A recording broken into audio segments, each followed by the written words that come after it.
Good morning friends. मैं Dharmendra Kumar Saini GPC Dholpur में यांत्रिक विभाग में प्रवक्ता पर हम यहाँ पर मैकेनिकल थर्ड ईयर ME 309 जो कि मैकेनिकल एस्टिमेटिंग एवं कॉस्टिंग है और उसको डिस्कस करेंगे।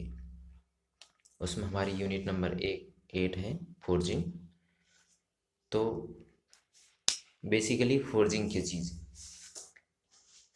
फोर्जिंग एक मैन्युफैक्चरिंग प्रोसेस है और यह एक प्राचीन काल से चली आ रही मैन्युफैक्चरिंग प्रोसेस है। प्राचीन काल से जो आदिम जनजाति थी हमारी जंगलों में रहती थी, तो वो किस प्रकार से इक्विपमेंट को बनाती थी, तो वो जो प्रोसेस थी प्राचीन काल में वो एक तरीके की फोर्जिंग प्रोसेस थी।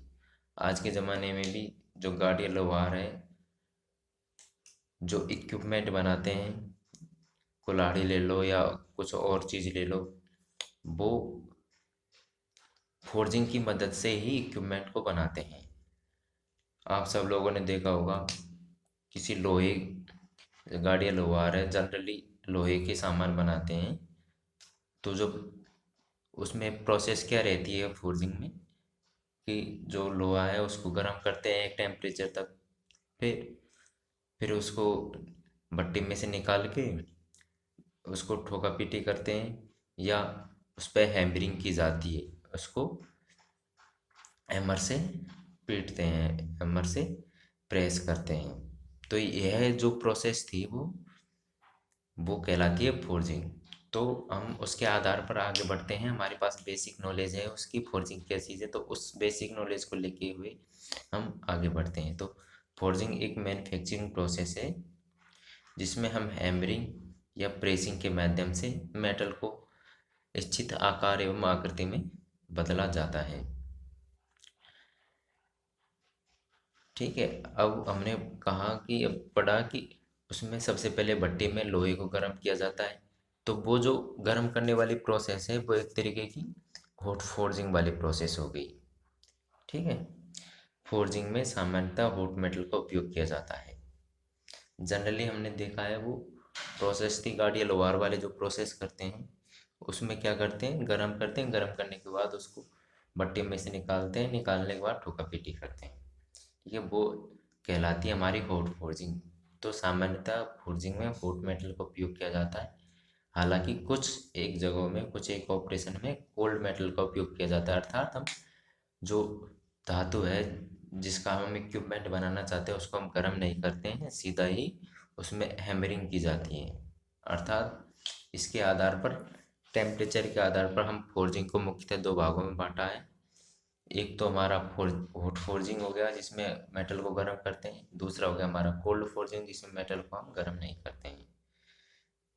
ठीक। अब आगे हैं हम फोर्जिंग में किन इक्विपमेंटों को बनाया जाता है और फोर्जिंग किन इक्विपमेंट के लिए अच्छी रहती है। ठीक है। तो फोर्जिंग उन इक्विपमेंट्स के लिए, उन कंपोनेंट के लिए अच्छी रहती है जिन पर फटिंग लोड आता है, फटीग लोड आता है। अब फटिंग लोड क्या होता है? फटिंग लोड में होता है कि ऐसे इक्विपमेंट जिनमें टेंशन एवं कंप्रेशन दोनों लगा अल्टरनेट हो, टेंशन भी लगे उस कंपोनेंट में, कंप्रेशन भी लगे। तो जैसे ही हम इक्विपमेंट को बनाते हैं फोर्जिंग से, तो हम उसको फटिंग स्ट्रेस सहन करने के लायक बना देते हैं। जैसे हम मेटल को भट्टी से बाहर निकाला, फिर उसको हमने प्रेस किया, तो उसको हम टेंशन भी देते हैं और कंप्रेशन भी देते हैं ताकि वो फटिग स्ट्रेस जो आए उसको सहन कर सके। तो फटिग स्ट्रेस में क्या होता है, कंटिन्यूसली टेंशन और कंप्रेशन दोनों चीज़ें आती है। तो फटिंग लोड से जनरली क्या बनाया गया है, कनेक्टिंग लोड और टर्बाइन प्लेट। कनेक्टिंग लोड हमारे पिस्टन सिलेंडर अरेंजमेंट में काम आती है।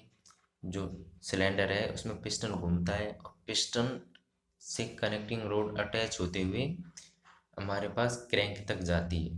ठीक है। तो कनेक्टिंग रोड पर मेनली क्या आता है, टेंशन भी आती है और कंप्रेशन भी आती है। तो ये हमारा फटिंग लोड को सहन करने में सक्षम है। अब आगे आगे बढ़ते हैं इसकी classification of forging process. Forging process मुख्यतः दो भागों में है। टेम्परेचर के आधार पे हमने इसको बांटा है। टेम्परेचर के आधार पे तो ये होगी हॉट फोर्जिंग और कोल्ड फोर्जिंग। ठीक है। फिर प्रोसेस के अनुसार प्रोसेस कैसे करते हैं, ये सबसे पहले प्रोसेस है हमारी मुख्यतः। फोर्जिंग में दो प्रोसेस है, एक तो ड्रॉप फोर्जिंग है और एक प्रेस फोर्जिंग है। तो सबसे पहले हम डिस्कस करेंगे ड्रॉप फोर्जिंग। इस ड्रॉप फोर्जिंग को ही हम एमरिंग कहते हैं। जो ये ड्रॉप ड्रॉप फोर्जिंग है उसको एमरिंग कहा जाता है। अर्थात मेटल को भट्टी में से गर्म किया, उसको बाहर निकाला और उसके पास हैमरिंग की, उसके बाद उसमें हैमरिंग की। अर्थात हैमरिंग और ड्रॉप फोर्जिंग मतलब उसको एक निश्चित हाइट से हैमर को मारा, उसके ऊपर मारते हैं, मेटल के ऊपर मारते हैं। जैसे ये मेटल है जो डाई में फिक्स है, ठीक।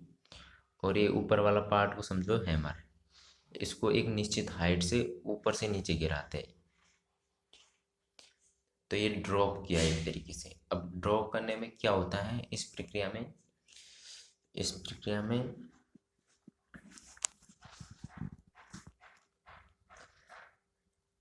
डाई दो पार्ट्स में होती है, एक डाई नीचे एक डाई ऊपर। नीचे वाले डाई पर जो मेटल है जिस पे हमें फोर्जिंग करनी है, उस फोर्जिंग मेटल को हम इस डाई पे रखते हैं। इस डाई के जस्ट ऊपर दूसरी वाली डाई रहती है हमारी, ये वाली डाई। इसके ऊपर रैम जो हथौड़ा है वो हथौड़ा होता है। ये रैम सबसे पहले यहाँ पर होता है, इसको इतनी ऊंचाई से नीचे गिराते हैं। तो सबसे पहले इस वाली रैम डाई पे टकराता है ये रैम, फिर ये नीचे इस मेटल से टकराता है। तो इसको एक निश्चित ऊंचाई से नीचे गिराते हैं। तो इसको क्या किया, एक ड्रॉप किया, ऊपर से नीचे गिराया हमने, ड्रॉप किया। इस पे क्या होता है, क्या है, जब रैम हमारा ऊपर होता है, ये रैम है, रैम हमारा ऊपर होता है तो यहाँ पर उसकी पोटेंशियल एनर्जी होती है। पोटेंशियल एनर्जी कितनी होती है, वो जितनी ऊंचाई पर होता है। तो यहाँ पर उसकी एनर्जी होती है mgh। इसकी पोटेंशियल एनर्जी मतलब स्थितिज ऊर्जा। और जब ये रैम ऊंचाई से गिराने के पश्चात इस डाई पे टकराता है तो वो अपनी जो ये एनर्जी है, एनर्जी इस डाई को दे देता है। अर्थात जो स्थितिज ऊर्जा है वो अब काइनेटिक एनर्जी में चेंज होगी। यहाँ नीचे आते ही जैसे ही रैम इस डाई को टकराता है तो ये काइनेटिक एनर्जी में चेंज हो गई। काइनेटिक एनर्जी कितनी हो गई अब काइनेटिक एनर्जी हमारे पास हो गई गतिज ऊर्जा 1/2 mv²। अर्थात जो mgh यहाँ पर थी, इतनी ऊंचाई पर थी, और नीचे आने के पश्चात 1/2 mv² में कन्वर्ट हो गई। और जो जिसने ये अपनी ऊर्जा इसको दी डाई को, डाई ने अपनी ऊर्जा इसको दी मेटल को। तो ये हो गई हमारी फोर्जिंग प्रोसेस, और इसको स्पेशल नाम दिया है ड्रॉप फोर्जिंग। ठीक है। अब इसमें कुछ और पढ़ते हैं। इस प्रक्रिया में अपर डाई और रैम को किसी निश्चित हाइट से गिराते हैं। देखो, किसी निश्चित हाइट से गिरा देते हैं। रैम होता है ये वाला रैम, एक तरीके का हथौड़ा, वो गुरुत्वाकर्षण बल के अधीन कार्य करता है। ठीक है।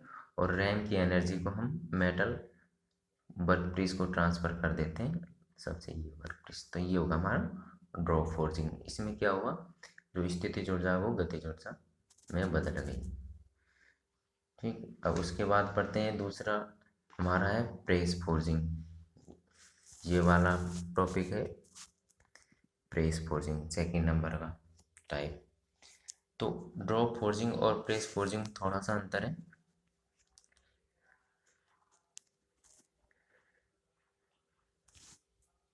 जो ड्रॉप फोर्जिंग है उसमें तो रैम और डाई एक साथ रहते हैं। ये देखो, इसमें रैम और डाई दोनों एक साथ रहते हैं। ठीक है। जबकि प्रेस फोर्जिंग में डाई क्या फिक्स रहती है, ये डाई मूवमेंट नहीं करती। नीचे वाले डाई के ऊपर लगाया मेटल, उसके ऊपर रख दिया दूसरी डाई, तो ये डाई फिक्स रहेगी। और ये रैम है वो गति करेगा, केवल रैम गति करेगा क्रैंक के कारण, क्रैंक मोशन होती है ऐसे। ये होगी आज के ज़माने में लोहारों के पास मिलती है मशीनी प्रोसेस, एक तरीके की मशीन है, ठीक है।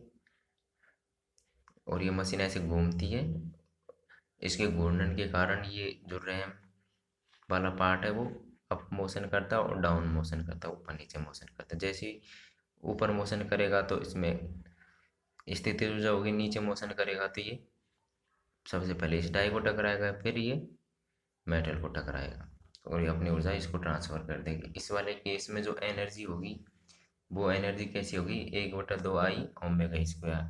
जबकि इस ड्रॉप फोर्जिंग में पर हमारे पास जो एनर्जी थी वो कैसी थी, एनर्जी थी स्थितिक एनर्जी mg और h। ये हमारे पास स्थितिक एनर्जी थी किसी एक निश्चित हाइट से गिराने के पश्चात। जो रैम की एनर्जी थी वो रैम की एनर्जी हमने इस मेटल को, इस वर्क पीस को ट्रांसफ़र कर दी। वो बेसिक डिफरेंस इतना सा इसमें है। इसमें तो हमारे पास फ्री मोशन है, जो ये प्रोसेस है ड्रॉप फोर्जिंग, इसमें तो फ्री मोशन है। जबकि प्रेस फोर्जिंग में फ्री मोशन ही ये मशीनिंग प्रोसेस है और इसमें डाई फिक्स रहती है। जबकि इस वाले केस में डाई रैम के साथ फिक्स रहती है। ये हमारे क्लासिफिकेशन हो गया, फोर्जिंग के प्रकार पढ़ लिए हमने, ड्रॉप फोर्जिंग और प्रेस फोर्जिंग में क्या अंतर है, ठीक। ये प्रेस फोर्जिंग थोड़ी बेटर होती है अपेक्षाकृत ड्रॉप फोर्जिंग के। कौन का भाग खोलियो।